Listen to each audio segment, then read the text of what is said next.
5 आयत से हम पढ़ेंगे और आज हम एक बाइबल स्टडी को करेंगे और ये बाइबल स्टडी आपके दिमाग में ये बात को डालेगी कि परमेश्वर किस तरह से कार्य करता है।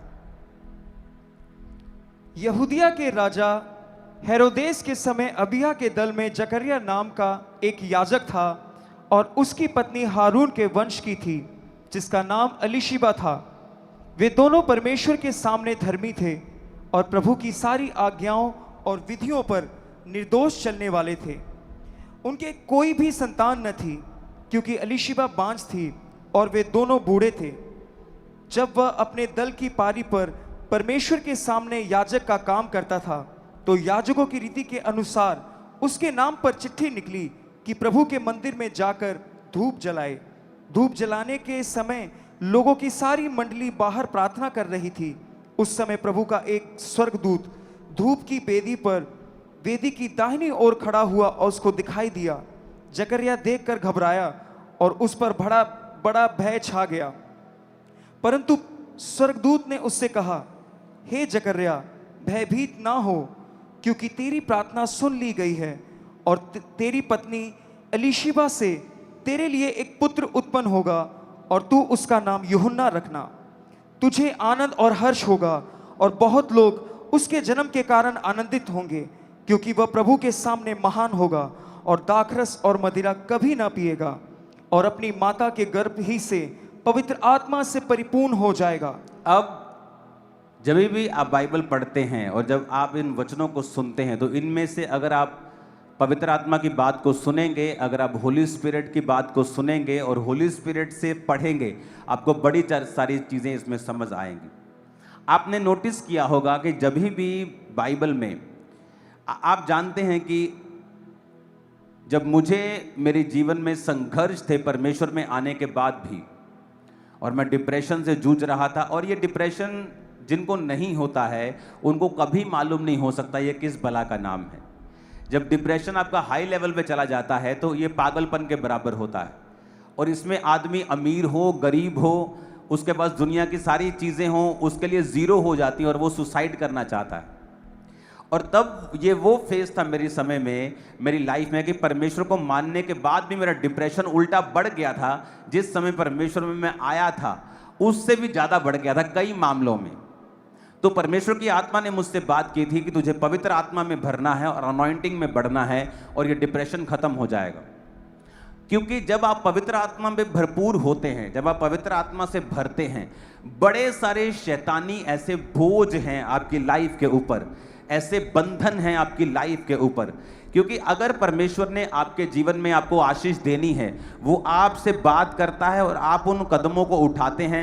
वो बात आत्मा के द्वारा हो सकती है, वो बात वचन के जरिए हो सकती है, परमेश्वर के दास के द्वारा जो वचन दे रहा उसके जरिए हो सकती है। तो एक्चुअल में परमेश्वर की आत्मा आपसे बात करती है, वचन को भेज के अपने लोगों को चंगा करती है।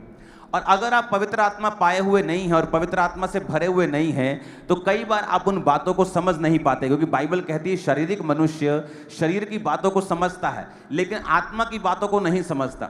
तो जब पवित्र आत्मा से आप भरपूर होते हैं तो आप परमेश्वर की बातों को समझते हैं और अपने डेस्टिनी की ओर, जो आपके लिए परमेश्वर ने ग्लोरियस फ्यूचर रखा हुआ है, आप उसकी ओर भागते हैं।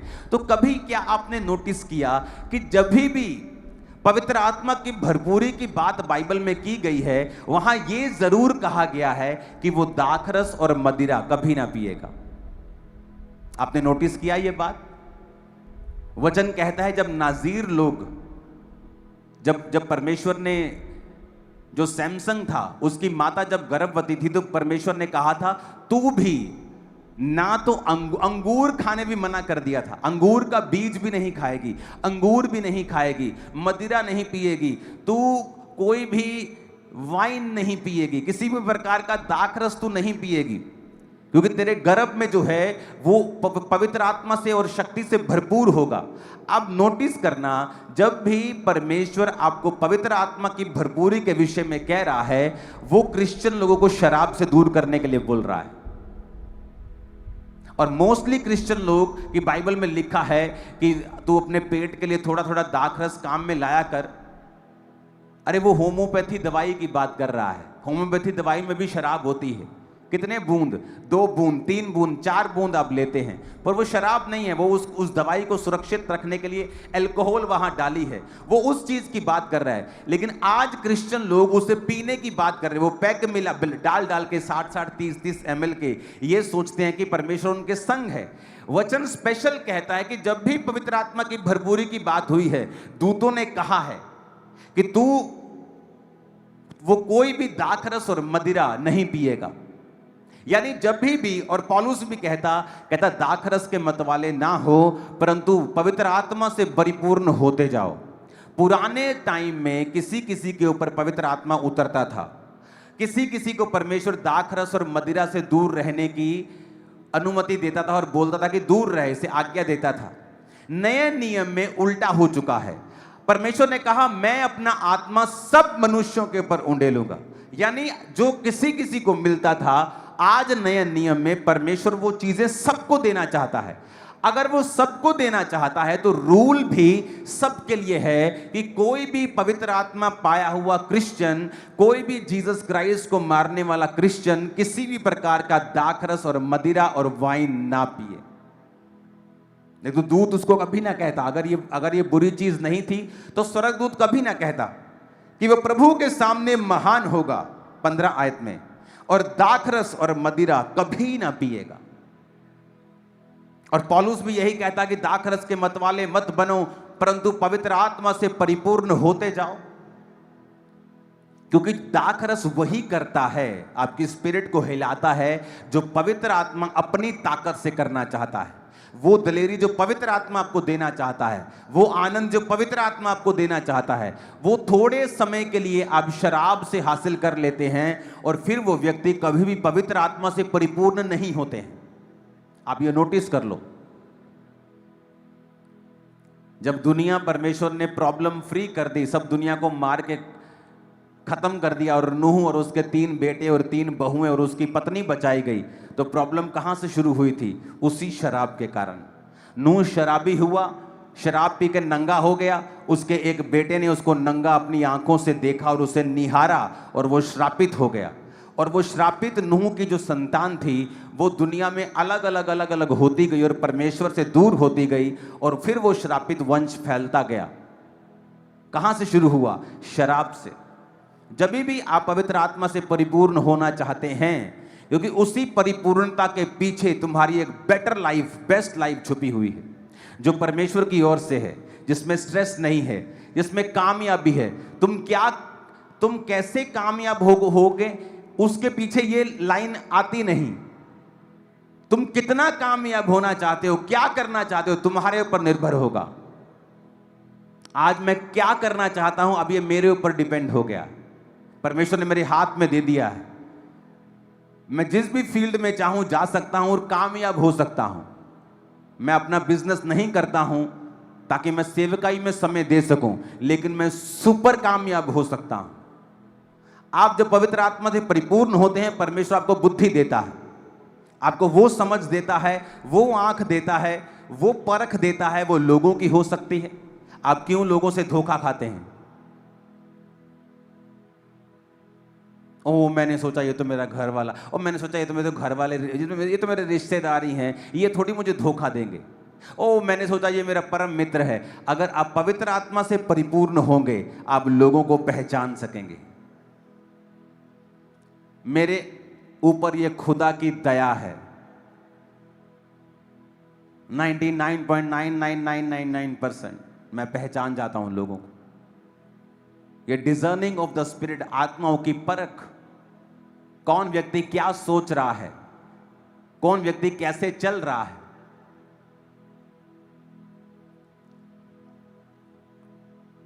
और कई बार मुझे इसका दुख होता है कि कई बार मैं परमेश्वर की आवाज को सुनते हुए भी इग्नोर किया।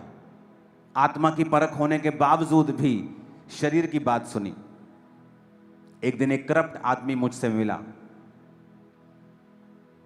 और उसने कहा ये काम है, ये मैं कर दूंगा, ओके।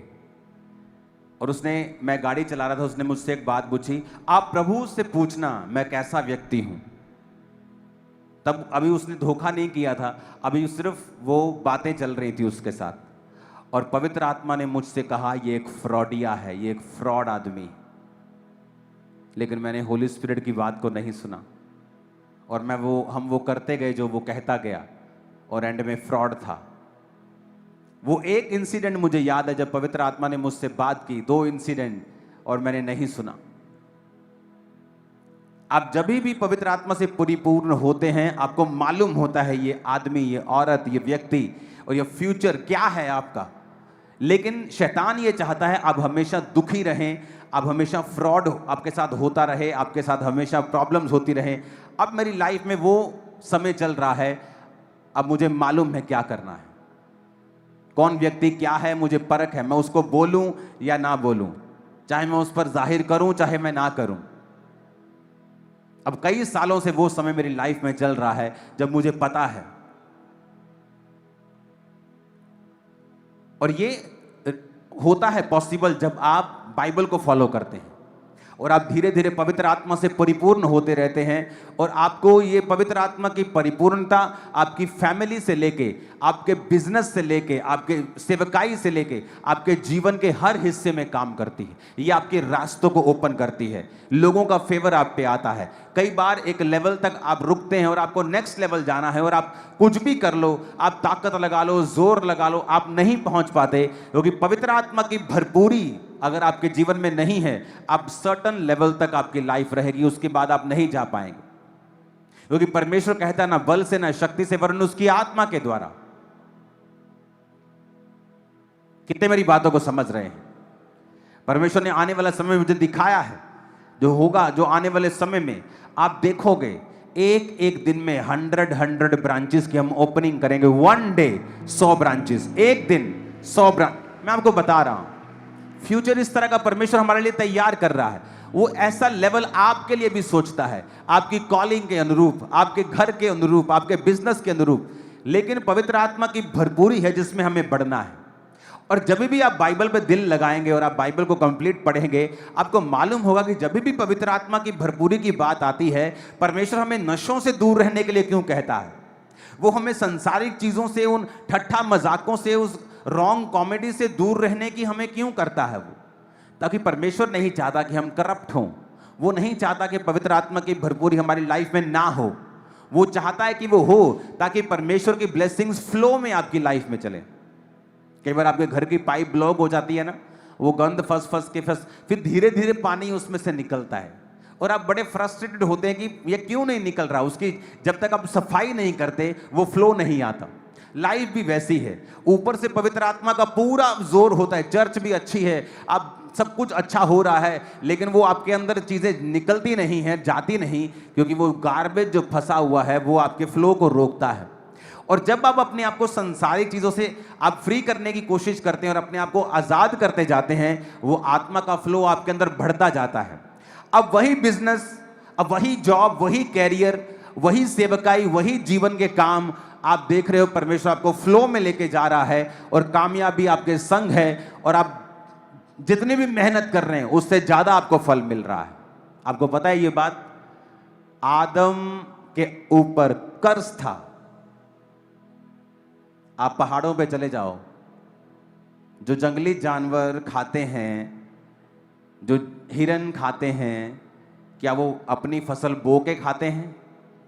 नहीं। हर जगह पहाड़ों पे आपको घास मिलेगी, जानवरों के लिए हर जगह आपको पौधे, पत्ते, हर्ब्स मिलेंगे। ऐसा ही मनुष्य के लिए था, सेम ऐसा ही मनुष्य के लिए था।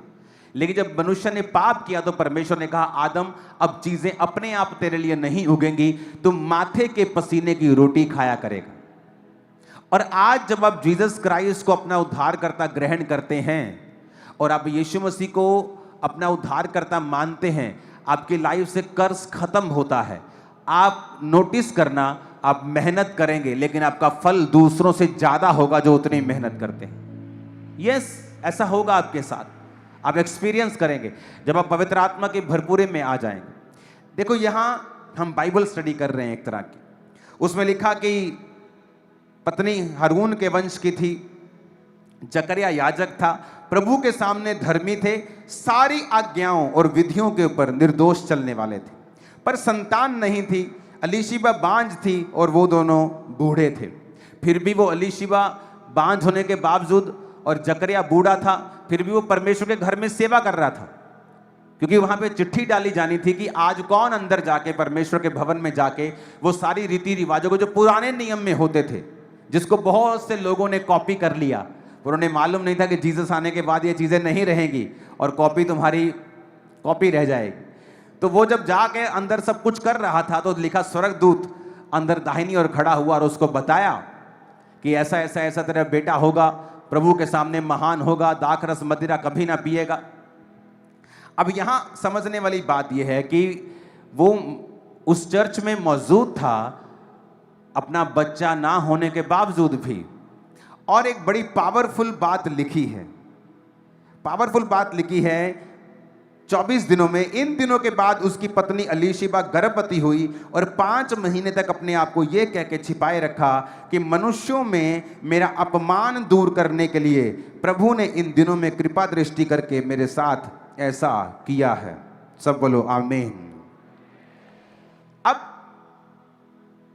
मैंने एक बात को नोटिस किया है, जब परमेश्वर आपकी लाइफ में किसी चीज को डिले करता है या आपको कोई चीज में वो देरी कर रहा है, मैंने हमेशा देखा है उसके पीछे परमेश्वर जब देता है तो वो आम मनुष्यों की ब्लेसिंग से कहीं ज्यादा ब्लेस होता है।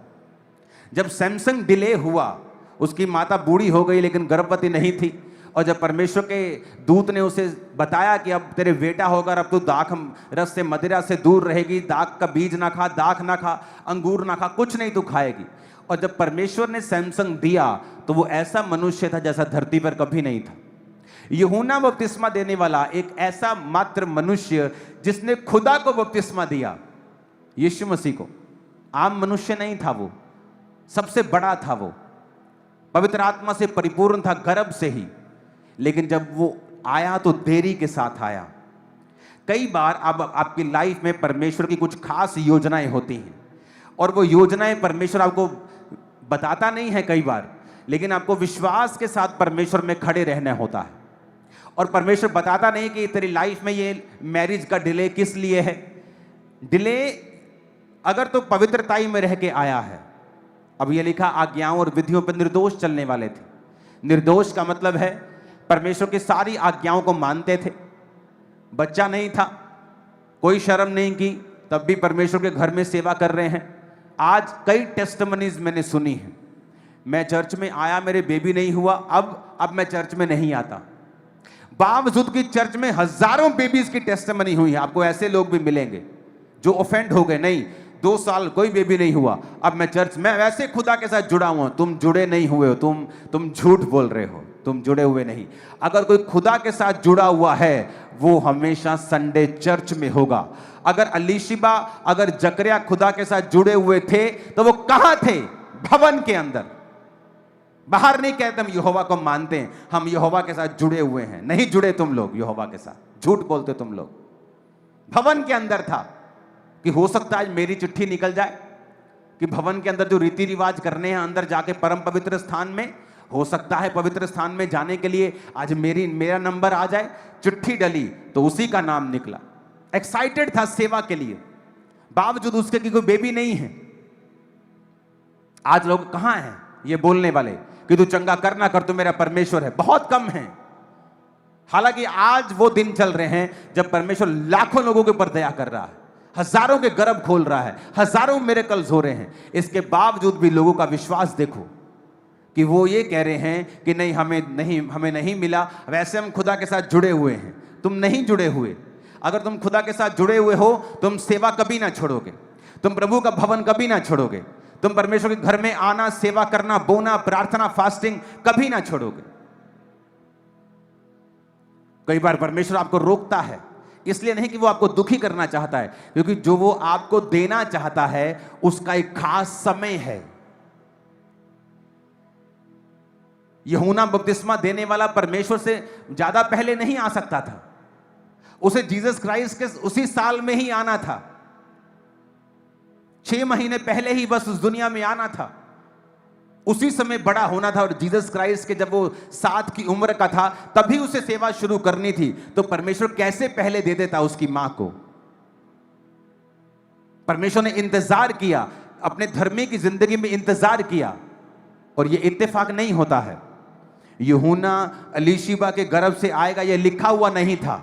वचन कहता है जब मरियम गर्भवती हुई तो उसने कहा अब से युग युग के लोग मुझे धन्य कहेंगे, क्योंकि परमेश्वर ने अपने दासी की दीनता के ऊपर दृष्टि की है।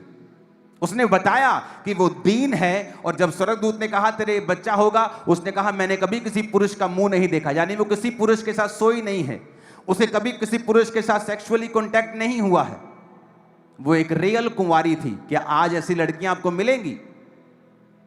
नहीं। अगर आप हैं तो फिर आप परमेश्वर की उस दृष्टि को, जो परमेश्वर आपको देखेगा कि हां ये पवित्रताई में है, हां वाकई ये मरियम की तरह जैसे वो पवित्रताई में थी, और परमेश्वर ने कितना बड़ा कार्य किया। मरियम पहले से चुनी नहीं गई थी यीशु को पैदा करने के लिए। उस समय जो लड़की यीशु को पैदा करने के काबिल थी उसको यह काम दिया गया था। और बाइबल कहती परमेश्वर ने देखा कौन ऐसी लड़की है जो पवित्रताई में है। जो लड़कियां पवित्रताई में हैं, जो लड़कियां बिल्कुल शरीर की, मन की, आत्मा की पवित्रताई में हैं, आप उनकी लाइफ देखना, फ्यूचर में बहुतों हजारों करोड़ों लड़कियों और सेलिब्रिटी से बेस्ट लाइफ वो जिएंगी। मैं आपको बता रहा हूं, ये बाइबल ऐसा कहती है। मुझे किसी का डर भय नहीं है वचन देने के लिए कि लोग क्या कहेंगे। ये वचन कहता है, ये वचन कहता है। वो एक रियल कुंवारी थी, नाम की कुंवारी नहीं थी, सिर्फ शादी नहीं हुई थी, वैसे सब कुछ शादीशुदा वाला ऐसा नहीं था। वचन कहता है उसने कहा कि मैंने कभी किसी पुरुष का मुंह नहीं देखा, मैंने कभी किसी पुरुष के साथ मेरे कांटेक्ट नहीं है। उसने कहा पवित्र आत्मा तुम पर आएगा, पवित्र आत्मा तुम पर छाएगा, उसकी सामर्थ तुम पे छाएगी, और जो पवित्र पैदा होगा। उसने कहा ओके डन, ठीक है।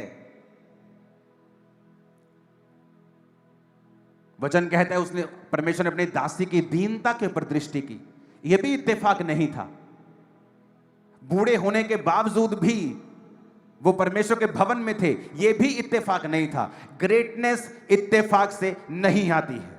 अगर आप चाहते हैं आप ग्रेट हो, आपको आज डिसीजन लेने पड़ेंगे, और फ्यूचर आप ग्रेट होंगे, ग्रेटेस्ट होंगे।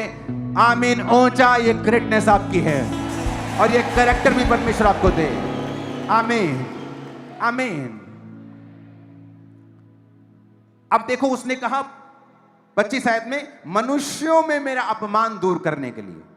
आप जानते हैं मनुष्यों में लोगों के अपमान होते हैं। क्या अपमान है? ये बहुत छोटा आदमी है, बहुत गरीब है, ये बीमार है।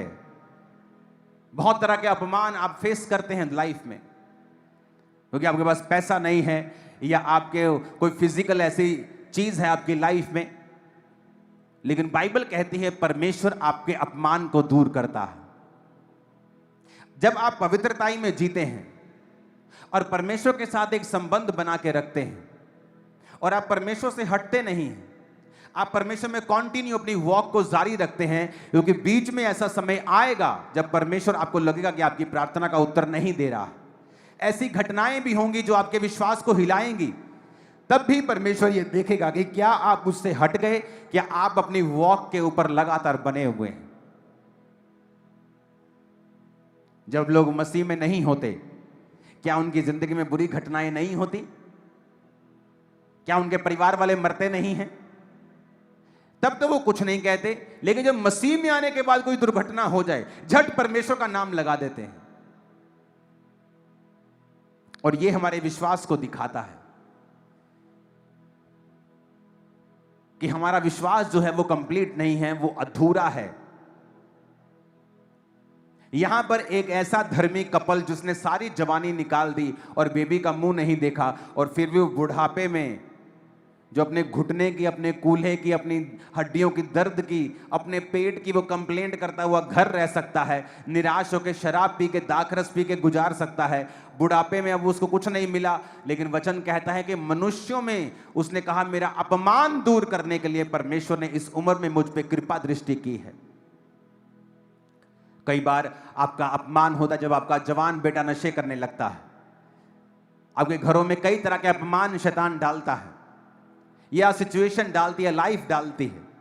लेकिन वचन ये कहता है वो अपमान दूर हो सकता है जब आप परमेश्वर के साथ वफादार रहें और परमेश्वर के घर में आते रहें, परमेश्वर के साथ जुड़े रहें, घरों में परमेश्वर को मानते रहें।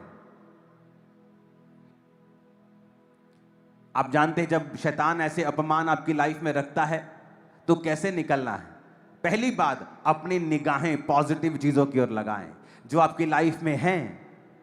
जो अलीशिबा के पास था, क्या उसका पति बेड रिडन नहीं था, बीमार नहीं था कि बेड पे है, उसका पति ठीक था, बूढ़ा था, लेकिन जाके चर्च सेवा कर रहा है। तो वो रोज थैंक्स करती होगी, परमेश्वर कोई बात नहीं, अगर मेरे पास बच्चा नहीं है तो देखो लोगों के पास तो पति भी नहीं है, उनके पति बीमार हैं, देखो वो खुद बीमार हैं, लेकिन मैं तो ठीक हूं, मेरा पति भी ठीक है, हम अच्छा खा रहे हैं, अच्छा पी रहे हैं, तेरे भवन की सेवा कर रहे हैं। यह तरीका है परमेश्वर से लेने का। शैतान क्या करता है, वो चीजें आपको दिखाता नहीं, उन चीजों की ओर आपका ध्यान नहीं जाने देता जो आपकी लाइफ में ऑलरेडी हैं। आप सुबह यहां आए हो, डायलिसिस करा के तो नहीं आए ना, बाथरूम आया था ना सुबह। उनको पूछो जिनकी किडनियां काम नहीं करती हैं, जो डायलिसिस करवा के अपने शरीर का सारी गंदगी बाहर निकालते हैं। सुबह खाया पच गया ना, क्योंकि आपका लीवर ठीक है। उनको पूछो जिनका लीवर खराब है और पेट में पानी भरता है। उनको पूछो जिनको दिखता नहीं है, जिनको सुनता नहीं है, जो चल नहीं सकते हैं, जो बेड पे हैं, उनको पूछो, वो कहेंगे सब जो तुम मांग रहे हो ना ये फुलिशनेस है। जो तुम्हारे पास है ना, तुम्हारे हाथ पांव टांग हार्ट किडनियां काम कर रही है ना, शुक्र किया करो रोज उठ के सुबह, रोज, कि प्रभु सब कुछ काम कर रहा है, थैंक यू। तुम करोड़ों रुपए के मालिक हो, अपनी बॉडी तुम्हारी करोड़ों की है, 25-25 30-30 लाख की तुम्हारी एक किडनी है, तुम्हारी करोड़ों रुपए के तुम्हारे अंग है बॉडी के अंदर जो परमेश्वर ने तुमको दिए हुए हैं। लेकिन उनके बारे में नहीं सोचना, हमें उस वीजा के बारे में सोचना है जो मेरा रिजेक्ट हो गया, और सारा ध्यान उस वीजा पे लगा के मुझे बिगड़ना है, मुझे शराब पीनी है, मुझे परमेश्वर के खिलाफ कुड़कुड़ाना है। और शैतान अगर इस बात को देखता है कि कोई भी आशीष तुम्हें परमेश्वर से दूर रख सकती है, अगर वो तुम्हें ना मिले, वो मेक श्योर करता है कि वो आशीष तुम्हारी जिंदगी में कभी ना आए। हालेलुया। उसने कहा मनुष्यों में मेरा अपमान दूर किया गया, क्यों? क्योंकि वो परमेश्वर के साथ वफादार है। अपना ध्यान उन वस्तुओं की ओर लगाएं जो परमेश्वर ने आपको दे दी हैं। यह तरीका है लेने का परमेश्वर से, कि जो मेरे पास है मैं उस पर कॉन्सेंट्रेट करूंगा, जो मेरे पास है मैं उसके लिए परमेश्वर का थैंक्स करूंगा। और याद रखो, धीरे धीरे धीरे जब आप परमेश्वर में वफादार रहते हैं और बढ़ते जाते हैं, हर एक चीज आपके पास होगी। हर एक चीज जो आपके लिए बनाई गई, जिसके लिए आप मांग रहे हो, जो चीजें, सब आपके पास होगा। सब कुछ आपके पास होगा, राइट समय के ऊपर आपके पास होगा, कुछ भी डिले में नहीं होगा। आपकी लाइफ ग्रेटनेस में होगी, आपका कैरियर ग्रेटनेस में होगा, कुछ भी डिले नहीं होगा। लेकिन क्या आप परमेश्वर में वफादार हैं? उन समयों में भी जब कुछ जवाब नहीं आ रहा, आपको लगता है, या जो आपकी मेजर प्रेयर रिक्वेस्ट है उसको माना नहीं जा रहा, उसका उत्तर नहीं आ रहा, क्या तब भी आप फेथफुल हैं परमेश्वर के संग? ये मायने रखता है। 2008 में इस सेवकाई की शुरुआत हुई और तब भी मैं बीमार था। बीमारी में सेवकाई शुरू की। जो चीजें हीलिंग के लिए, जिसके लिए परमेश्वर में आया था, वो हील नहीं हुई। कितने सालों तक हील नहीं हुई। फिर भी मैं प्रार्थना लोगों के लिए करता, लोग हील होते थे, और खुदा ने मेरे हार्ट को देखा और अंत में मुझे हील भी किया। अपने पड़ोसी को बोलो, अगर वफादारी नहीं है तो कुछ भी नहीं। तुम एक बड़ा हिस्सा और सबसे इंपॉर्टेंट हिस्सा मिस कर जाओगे अगर तुम्हारे अंदर परमेश्वर के जैसा विश्वास नहीं है। आमीन। इसका मतलब परमेश्वर अपमान दूर करता है। वो जानता है आपकी लाइफ में क्या अपमान चल रहा है, क्या इंसल्ट चल रही है, क्या नेगेटिव चीज चल रही है, उसे पता है। लेकिन आप कहां हैं स्पिरिचुअली? आपकी पोजीशन क्या है स्पिरिचुअली? बाइबल इतनी गहरी है कि लूका का पहला अध्याय ही आप पढ़ ले, आपकी पूरी लाइफ सुधर सकती है। कि एक व्यक्ति जो तमाम उम्र वफादार रहा और परमेश्वर ने उसको वो लास्ट प्रेयर रिक्वेस्ट भी ग्रांट की, उसको दी। हालेलुया।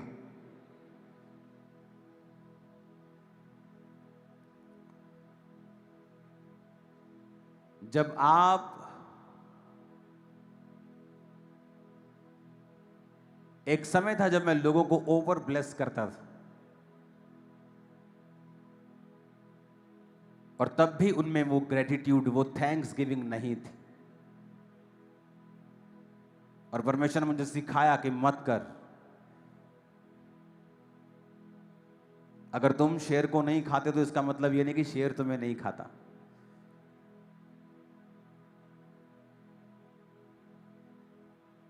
लोगों को सिखाया गया कि थैंक्स गिविंग, अगर कोई तुम्हें ब्लेस करे तो इसका मतलब ये नहीं तुम इसके काबिल हो। बहुत तेरे काबिल हैं जिनको उनका हिस्सा नहीं मिलता।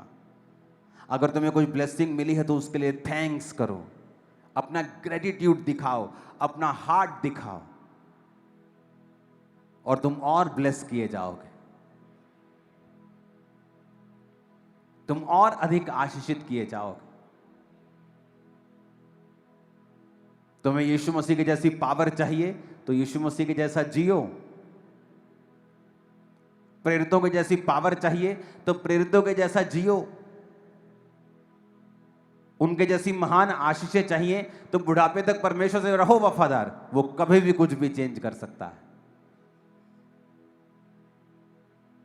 अगर फेथफुलनेस आप में नहीं है, वफादारी नहीं है, जब आपकी लाइफ में मुश्किल समय होता है तब परमेश्वर डिसाइड करता है तुम्हें कहां तक लेके जाना है। दाऊद की जिंदगी में फाइनल ब्लेसिंग नहीं थी। परमेश्वर ने कहा अगर तू व्यभिचार ना करता तो मैं तुम्हें बहुत कुछ देने वाला था, और भी बहुत कुछ मैं देने वाला था।